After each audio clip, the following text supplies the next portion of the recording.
And welcome back to the show. We're joined by Jessica Hardy on Skype right now from Los Angeles. Jessica, the big news, as we mentioned at the top of the show, was that your suspension has now been reduced to a year.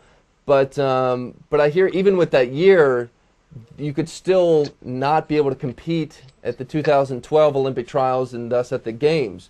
Explain what that situation is and what your goal is now.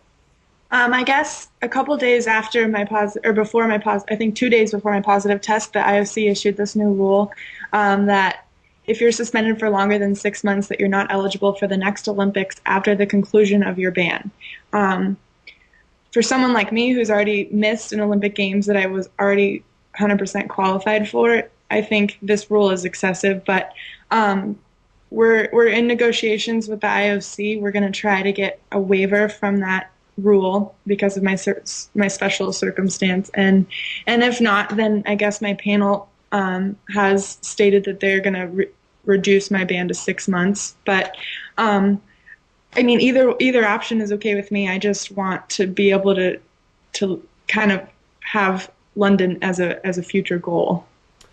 I know you have to be careful with what you can say in terms of ongoing lawsuits, but Advocare, the supplement company, has said that they've done their own independent tests and found that the supplements they were providing for you were not tainted. So are you worried at all that they're going to someday present their own evidence and that could throw a wrench in your plans? Yeah, I mean, I'm not supposed to talk about it just because we still have two ongoing lawsuits. They sued me and I've sued them. So I'd rather not get into that, but we are very aware of that future challenge. Okay. Well, Jessica, I'm going to send it over to Jeff Cummings right now, our associate producer. He has some viewer questions for you. Okay, thank you.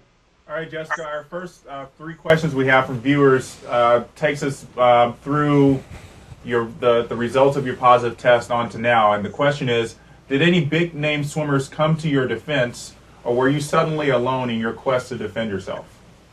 That is an interesting question. I think I was kind of left alone. They were obviously very occupied with the Olympic Games coming up in like a week and a half, and I tried not to bother anyone on the team, and I tried not to show any emotion or distress, but I was left alone to kind of fend for myself, but I was okay with that because they needed to focus on themselves. All right, and our next viewer question is, do you feel bad for Tara Kirk and Laura Jackson, who both finished 3rd behind you at Olympic trials? I mean, I'm sure they're fighting. I mean, Tara is fighting her own fight about how to change how that's handled in the future. I was a victim of terrible circumstance, and I really had no control over when that was announced, or I mean, when they would have been. I don't feel like it's really my place to say that they might have been screwed or not. But I mean, it's a tough question. I feel bad that they didn't get to participate, but I think that everything kind of happens for a reason. I don't know. Right. All right, and our last viewer question is, what advice has your coach Dave Salo given you through all this? He's been a really good person for me to have to handle this because he's been through it before. He's just been kind of patient with me and giving me, some time off, a little bit of time off more than last year, and kind of just kept my emotions in check, and he's just been a really good rock for me. Hey, Jessica, this is Peter again. Someone this has happened to before, Kicker Wenzel.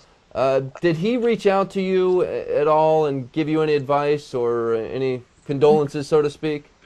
Yeah, Kicker is actually like one of my best friends in the entire world, and he was really outraged when this happened because for it to happen to him and then for it to have happened again to me, and he just felt like the mistake shouldn't have happened again, let alone to one of his teammates and best friends, and just the coincidence was uncanny, and then it was beneficial for me to have him to talk to because he's really good with putting his words together and just emotionally keeping you stable, and just and just kind of helping me relate and know what the emotions I'm feeling. I wasn't going crazy or, because I started, you start to lose your sense of who you are and your morals. You question everything. And he really helped me just stay grounded. And you train at USC with Usama Luli, who's been to a similar situation as well.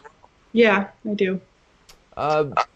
About training, where are you right now in training? Are you back in the pool full time? What is the plan going forward aside from dealing with the suspension stuff? Throughout this whole thing, I've been training 3 times a week and then doing some dryland stuff on my own when I felt like I needed it. I think just because for me, I'm more of a racer, like I really have trouble, staying competitive in practice unless I can have a goal or a future, and without knowing when that would be again, I just took a step back and it was really helpful.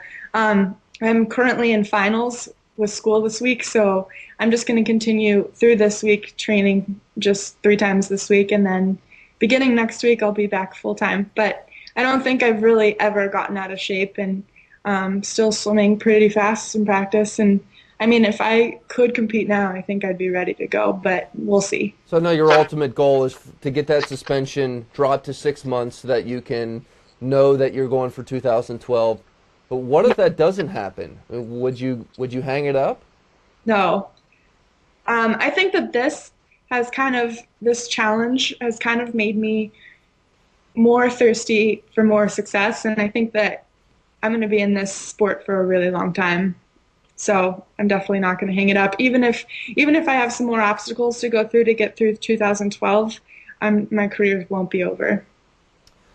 Well, we wish you good luck with that journey. I can't imagine what the past 11 months or so have been for you, but we thank you for coming on the show and being open and honest about your situation, and good luck.